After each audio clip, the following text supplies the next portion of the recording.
He was persecuting Christians. He was there when Stephen was killed. He was there with a martyr with, as I understand Scripture, he had the coats at his feet. And those who stoned Stephen were looking to him for the thumbs up, thumbs down. He was off on his way to go persecute Christians when Jesus met him.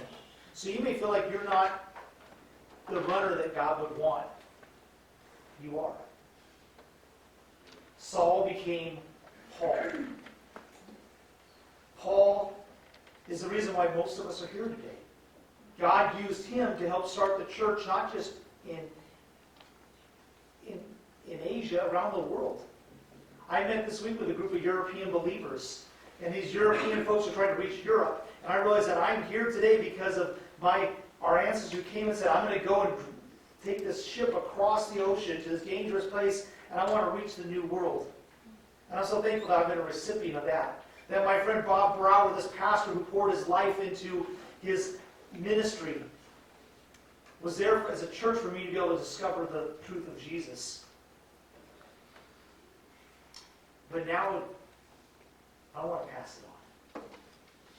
See, my goal is not to retire. There's not a retirement plan in Christianity. There is a retirement plan, but that's when we're in heaven. We don't retire before that. I don't want to become a former runner. I want to keep running. In fact, I want to move from being just a runner to a runner coach. I want to run, but I also want to encourage others because my goal is to eventually be part of that cloud of witnesses. I want to be the legacy that my grandkids say, I want to run because, I don't know what my name's going to be yet, Pops, Gramps, I don't know what I'll be called. But I want to be that one who said, you know what, he was kind of strange, but you know what? He loved Jesus. I know he loved Jesus. That's the legacy I want to leave so that when I'm no longer here, they can look like I look back to my grandparents who they're part of my cloud of witnesses. They don't live here anymore, but I'm so thankful they poured their faith into their daughter, who poured it into me, and now they're cheering me on saying, Scott, keep after it. I know you want to quit, but keep going. And one day I'll be in the crowd, and you'll be in the crowd. We'll be this great crowd of witnesses, this great cloud of witnesses, encouraging those behind us to keep running. It's an amazing cloud. Dick and Kathy, Gary, Rob, Bob Brower. You can fill in the blanks of those people who've gone before us who have. If they could be here, they would say, don't quit. Man, keep running. Start again. Run well. Run with a team and run to finish because it's worth persevering. I don't have to persevere very often. I live this really comfortable life in San Diego where it's always 68, 70, 75 degrees. Spiritually and kind of physically also. Life is pretty good. If you could choose the life you chose, good choice. If you were born as an American, very good choice you made. To live in a world where there's a religious freedom, even in the midst of oppression, good choice. But there'll come moments where you have to persevere. 8 months ago, I was in a hospital wanting to quit. I'd been serving the Lord in Tanzania. It was a privilege. I loved being able to be with my African brothers. But on the trip in May, I got sick, and I didn't feel good, and I didn't like being with Africans anymore. I just wanted to get home. I flew home scared, a little nervous, wondering what was happening. I finally got home and thought, I made it, thank you. Then my doctor said, no, you're in bad shape. Your kidneys are shutting down and you need to go now because you're right on the bubble. I was in a hospital room, but there's a group at chapel who was praying for me, brought me a blanket and prayed for me and cared for me. They were my cloud of witnesses who were right here on earth. They were running with me. They came and visited me in the hospital and said, Scott, we're good. But they didn't say it until later. You said, man, you look good. But they loved me and they cared for me and you walked with me. And there were times where I wondered, God, I don't get this. I was trying to serve you and now I'm sick. But I knew that it was what I was supposed to be doing. I knew that what I had done was a worthy privilege to be a part of. But I just got the results. Check this out. We found out what happened for 2 years in Africa. We were 2 years with a group of 30 leaders that we chose, actually that our World's Leader chose, and said, we're going to take you through 2 years of church planter training. We're going to walk alongside you, we're going to mentor you, and we're going to see if we can help you do what God's called you to. And here's what happened. Those 30 leaders, we found out in 2 years, started churches. We got their name, their face, their picture, with a drawing of the churches they started. A church planter tree. Mother church, daughter church, granddaughter church, great-granddaughter church. We found out that in 2 years, in 2 years, God blessed me and was allowed me to plant a church in Northern California. And 2 years later, we're getting ready to start a daughter church. It was a hard work. It was a hard mile run. But these Africans, these 27 couples, some of them were couples, 30 people, 27 couples, started 109 churches. Wow. That's 4.04 churches in 2 years per leader trained. That's unheard of. That means in a 10-year period, they would start 10 churches. A 5-year period, they'd start 10 churches. Our norm at DCPI is when we train a leader, they start 2.55 churches. Every leader starts 2.55 churches, like me. They start a church and a daughter church. Some start more, some don't start any. But these men and women started 109 churches. And here's the crazy thing. Today, actually 9 hours ago, in Tanzania, these leaders met for worship in 109 different churches. And there were a total of 13,608 people in those churches. Unbelievable. That's a God thing. And God showed me that just sort of remind me, Scott, dude, it was worth it. Persevere, because it's worth it. I knew it was worth it, but I saw the numbers and I thought, oh my gosh, Lord, what a privilege. I'm so glad that I didn't quit when I wanted to quit. He would have used someone else, but I got to be a part of it. We started churches in Tanzania. You started churches in Tanzania because your chapel, this chapel, donates to this ministry. You helped make this event possible. Churches in Tanzania, churches in Kenya, Uganda, Burundi, Congo, and also Bahrain. We had one of our leaders, Methuselah. I love that name, Methuselah Abraham. Amazing man. At the training, he knew that God was calling him to start Muslim reaching churches. He started 4 churches that reached Muslims. One of the guys he reached and challenged and discipled was the guy in Zanzibar. The guy from Zanzibar moved to Bahrain and started a church in Bahrain because you invested in a ministry that was going to train leaders who would train leaders who would equip leaders to start churches that reached people far from Jesus, to share with them, get in the race. Start well. Run well. Finish well. Yeah. So I don't know where you're at in your race, but I want to encourage you and challenge you to start, run, and finish well, because you will receive this incredible prize. And you may not have known about it. Today, at the end of the Super Bowl, one team, hopefully, did I divide the audience? Yeah, I do. The team that Joe Montana played for will raise the trophy.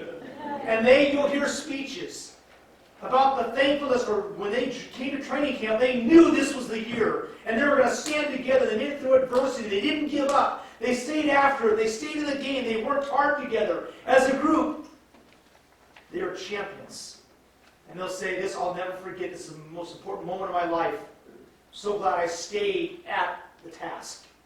Neither one of these teams are known for Super Bowl teams in the last decade. This will be the Chiefs' first time in 50 years since they've been in the Super Bowl. The 49ers were marked off for a number of years, and they've rebuilt. And they're both there. And they're going to hold the championship trophy, and they're going to be so thankful. It's a great time. But check out this. Paul writes, I fought the good fight, I've finished the race, I've kept the faith. Now there is in store for me a crown of righteousness, which the Lord, the righteous judge, will award to me on that day.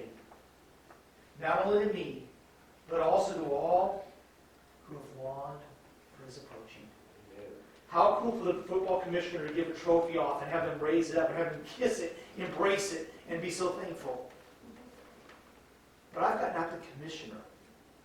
I've got God of the universe. Amen. Will one day say, well done, good and faithful servant. Enter into your rest. There's in store for you a crown of righteousness. The Lord, the righteous judge, will award you on that day, not only to me, Paul says, but to all who have longed for his appearing. I've been in the middle of runs going, when do I get home? And I see my house, and I'll finish. I love the chapter we call ourselves fourth quarter believers. It's the fourth quarter, don't quit. Don't quit. It's worth it. I know it's hard. I know you want to stop. So grab a friend and start walking. Because you need to finish the race. Not just for you, obviously for our King, but also for those who are watching. Our grandkids, our kids, and our neighbors who don't even like. They're watching. It's a race with brother. Let me pray for us. God, I thank you for the amazing privilege we have of being involved in a race. Thank you so much, God, for the cloud of witnesses, those who are before us that you've allowed to encourage us, even though they're not here physically, God. We know they are watching. We know that you, Jesus, have said we can come to you and get rest because your yoke is easy and your burden is light. And God, some of us right now, we need that light burden because we're just overwhelmed. Pray for my friends right now who feel like quitting, who feel like not starting again. God, would you encourage us? Would you allow us to see the end and engage again? Help us to run to win. Pray for our friends who have not started yet. God, would you allow them to start well? Help us to keep running well and help us to finish well. To be able, like Paul said, that we fought the good fight, we finished the race, we kept the faith. God, that's our dream. To please you. See a picture of what the race looks like. See, there is going to be this, we know it's coming. Jesus said to his friends that he wouldn't take this supper again until he was with us. There's going to be a big table. And we'll be there to celebrate the King. To celebrate the Lamb who gave his life because of his love for us. So Jesus, when he was with his friends that last night in a physical body, he said, I've set this up for you to remember. And the Apostle Paul would tell his crowd, us included, on how to do this so we could remember and do it correctly. They would say that on the night that he's betrayed, Jesus took bread and broke it. And he passed it, he said, this is my body, which is for you. And the dinner he also took a cup, and he said, this is my blood. It's a new covenant, a new relationship we can have. Not based upon what you do, what I'm about to do. I'm about to die for you. And they were upset, they were worried. They said, no, not that, not that. We're so thankful that he finished his race for us. So today, in the comfort of California, we remember and we look forward. But our prayer ought to be that we could run the race not alone. But maybe there are friends of yours who are not here yet because they don't understand Jesus. They're kind of confused by him. They're kind of angry at him. They don't think he's real. They've been convinced that he's just a myth. One day they'll know that he wasn't a myth. But our prayer is that they would learn that before. So as you take this communion, as you receive this, would you pray for those friends? Would you thank God, as Kathy did, for those leaders and those friends who helped you discover? And would you pray, God, would you make me part of that cloud for my friends who don't know you yet? So in just a moment, our ushers will come, they'll pass out elements. They'll actually stand here and you'll come to them. And if today you're not ready, we invite you just to stay seated if you're not ready for that. You don't need to. In fact, Paul said you ought to investigate. You ought to really measure. You ought to consider whether you're ready for this. But not if you're good enough, because you're not good enough. Understand this, you are not good enough. I am not good. I don't deserve the love of God. But God says, you've received this. It's a gift. Would you embrace it? And so if you think you're not good enough, but you'd like to receive a gift this morning, would you come on up and would you take the bread, would you take the cup and just say, God, I don't totally understand this, but I'm so thankful that you love me, that you give me a new start, a new beginning. You wipe out the past. You give me a fresh beginning. It's like a new season. As you're dismissed, come up here and on your own, back at your chair, take the elements and spend time just thanking God. Spend time remembering that past of yours. Maybe that past race where you quit. Maybe remember where you started. Think about where you're at right now. Let them know how you feel about the race. You can say, this is a lot harder than I thought it was going to be. I feel a lot lonelier than I ever thought I would be. Or maybe this is just perfect right now. God, this is a great race. I hope it stays like this. But then would you look forward and say, God, I can't wait till I get to sit with you. This is just a picture of what it's going to look like in heaven. An amazing day. We'll be there with every tongue, tribe, and nation. They won't all speak English, but Jesus does speak English also. And so you'll understand, and you'll see. There might be a heavenly language, and you'll understand, and he'll say, you're my kid. And I love you. So let's practice that today. Looking back, looking at the present, and looking forward. So as you're dismissed, if you're ready, just come on up and take the elements. Once again, if you're not ready, maybe you just want to sit there and think about this. I got to think about this anymore. I'm not sure that this whole Jesus thing is real. But look around also and see that your friends who, they're in the race, they'd love to have you run with them. And they would love to run with you. So if you're ready, come running. Or walking. Or maybe right now it's just barely crawling. But come receive what God loves. Friends, he said, this is my body. Take and eat it.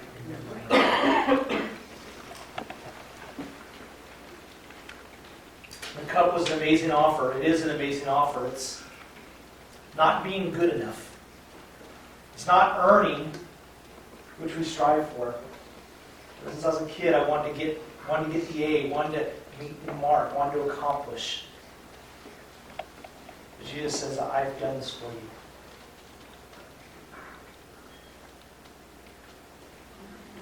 Lord, we thank you for your offer, forgiveness. Your offer, a relationship with you. Holiness that you bestow on us. Lord, we thank you that you love us first. Before we've earned it, knowing that we can never earn it, you give us a gift. Your love. And Lord, our desire is that we might live in such a way and love in such a way that others who don't know you yet will discover you as we have. So thank you for the opportunity we have to look back and remember all that you've done for us.